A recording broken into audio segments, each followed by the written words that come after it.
هنتأمل كده في إنجيل النهارده في أول آيتين، وهي رسالة قوية لكل واحد فينا النهارده. يقول كده: ولكن أقول لكم يا أصدقائي لا تخافوا من الذين يقتلون جسدكم، وبعد ذلك ليس لهم أن يفعلوا شيئا أكثر، بل علمتم من تخافون. خافوا بالذي بعد قتله سلطان أن يلقي في جهنم. نعم أقول لكم من هذا خافوا. عشان كده عايزين نتأمل النهارده عن مخافة الله. كتير مننا ممكن ماخدش باله من الموضوع ده. يعني احنا نخاف من ربنا ولا نحبه؟ احنا نخاف من ربنا ولا نحبه؟ ايه المقصود بمخافة الله؟ ده ربنا هو اللي بيحمينا وهو اللي بيحافظ علينا. طب ايه مفهوم كلمة مخافة الله؟ مخافة الله ان احنا نعمل حساب لوجوده، ان ربنا موجود. مش بس كده، وان الله يرى كل شيء.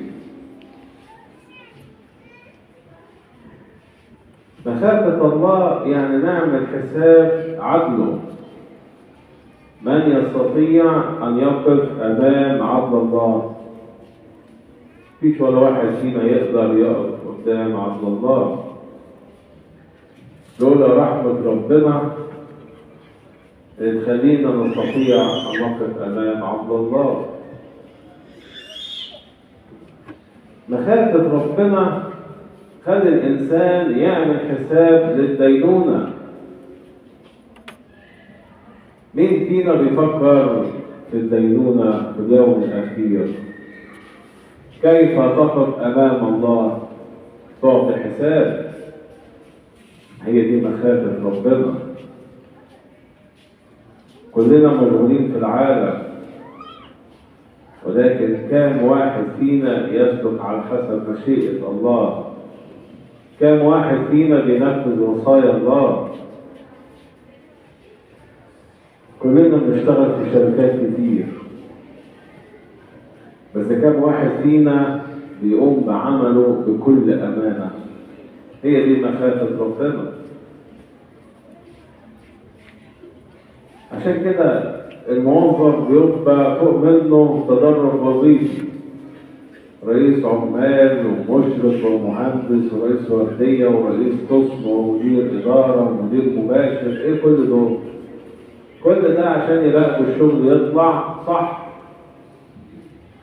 طب كم واحد فينا بيقوم بشغله صح بدون رقيب، من غير ما حد يراقب شغله وهو بيطلعه صح ولا غلط؟ يقول لك يا عم عدي، محدش واخد باله، محدش هيعرف حاجة. ماشي الموضوع ده. هو انت يعني لازم تعمل كل حاجة زي ما هما بيقولوا؟ لا، فوت دي، محدش هياخد باله ولا حد هيسأل. انت فاكر حد هيسأل على القصة ديت؟ وفي حد اساسا بيراجع؟ في حد بيراجع وانت مش واخد بالك منه. في ديان عادل يرى كل شيء، وتيجي يوم الدينونة وتعطي حساب. مش لازم يبقى فيه مدير مباشر بيتابع شغلك، لكن في ايه؟ في مدير الأعظم، هو ده اللي هيكافئك على حسب ايه؟ على حسب تعبك. عشان ساعات يجي حد يشتكي: يا ابونا مش بيديني حق من الشغل. ايه رأيك لما انا اعمل كذا واخرج كذا واخد حقي بالشكل الفلاني؟ نقول له: لا، اوعى تعمل كده. خليك انت ماشي في طريقك صح، امشي بأمانة، وربنا هو اللي هيجازي. شي ديان عادل يعني ياخد حق بدراعي؟ لا. عشان كده مخافة الله يعني تعمل حساب الدينونة واليوم الأخير. مخافة الله إن عيناه تخترق أسرار الظلام. اوعى تفتكر لما تعمل خطية في الظلام كده ربنا مش هيشوفك، لا، ده شايفك كويس جدا. وده يخلي الإنسان يقدم توبة. زي ما واحد يدخل في تجارة ويضحك على حد وياخد إيه؟ وياخد ماله، يقول لك أحسن أبونا التجارة شطارة. لا، خلي بالك، في ديان عادل ويعطي ويجازي كل واحد على حسب أعماله. يا ترى أعمالنا إيه بقى؟ أعمال خير ولا أعمال شر؟ كلنا نعرف أن الله نار آكلة. في آية في رسالة العبرانيين إصحاح 10 آية 31 يقول كده: مخيف هو الوقوع في يد الله الحي.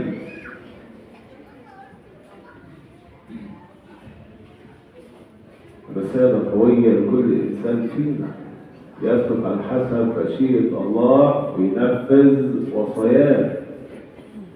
هنفضل لحد امتى نتمادى في حياتنا الروحية؟ الشيطان شاطر، ولو مشيت وسمعت كلامه هتفقد أبديتك. عشان كده السيد المسيح نزل وتجسد من أجل فداء البشرية كلها. ولو انت بتحب ربنا فعلا هتنفذ وصاياه. مش بس كده، انت كمان هتعيش معاه، يبقى في عشرة بينك وبين الله. كلنا بنؤمن بوجود ربنا ومع ذلك بنخطئ أمامه.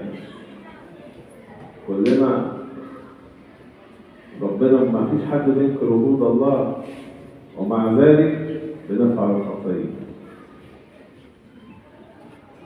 وتلاحظوا كده في القداس في المردات يقول كده الشماس: اسجدوا لله بخوف ورعب. يا ترى عندنا هذا الإحساس؟ نبتهل أمام الله بكل خوف. ونقول برضه في القداس: انصتوا بخوف لسماع الإنجيل المقدس. خوف الله، لازم خوف الله يكون مالي قلبك. لو فعلا خوف الله موجود في قلبك مفيش ولا إنسان هيخطئ. ليه؟ لأنه مركز في حياته الروحية، خايف إن هو يسقط.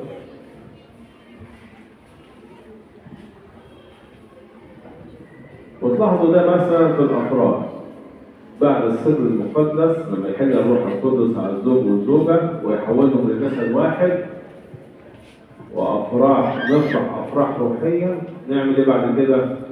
نروح القاعة ونعمل بقى حاجات تانية لا طريق أو لا الله. فين مخافة الله؟ طبعا 9 كان ده موضوع اللبس. فين مخافة الله في حياتنا؟ لو فعلا عايشين مخافة الله عمرنا ما هنغضب ربنا، هننفذ دائما وصاياه. وده اللي عمله يوسف الصديق لما اتعرضت عليه الخطية. قال كده: كيف أفعل هذا الشر العظيم وقت أمام الله؟ حاسس وشاعر بوجود الله في حياته. يمكن أي حد في نفس الظروف ممكن بكل سهولة يضعف ويعصي الخطية، ولكن يوسف الصديق عنده مخافة الله. كيف أصنع هذا الشر العظيم وأخطئ أمام الله؟ في واحد كمان تهاون شوية في حياته الروحية وهو الباقود الملك. تهاون شوية لدرجة إن هو قتل أوريا الحسن عشان يتزوج امرأة. يجي ربنا بعت له مثال النبي، وبدأ مثال النبي يوبخ داود على ما فعله، إن هو قتل وتزوج امرأة وهي الحسن. عشان يتزوجها قتلوا وقدموا في الصفوف الأولى في الجيش واتقتل في الحرب.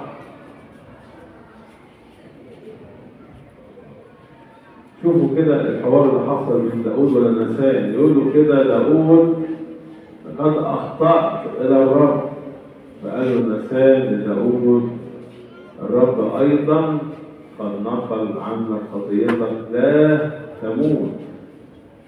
ودي ترد ده اعتراف اهو، ربنا اللي ارسل نسان لداود وداود اعترف امام نسان النبي. ودي ترد على الناس اللي بتقول انا ايه عن سر التوبه والاعتراف، انا اعترف مني ربنا. لا يا حبيبي، ده سر مقدس في الكنيسه وربنا هو اللي اسسه. والدليل على كده ان ربنا ارسل نسان النبي لداود واعترف داود امام نسان، اعترف امامه قال له قد اخطأت الى مين؟ الى الرب. ده ايه؟ ده اعتراف. اعتراف.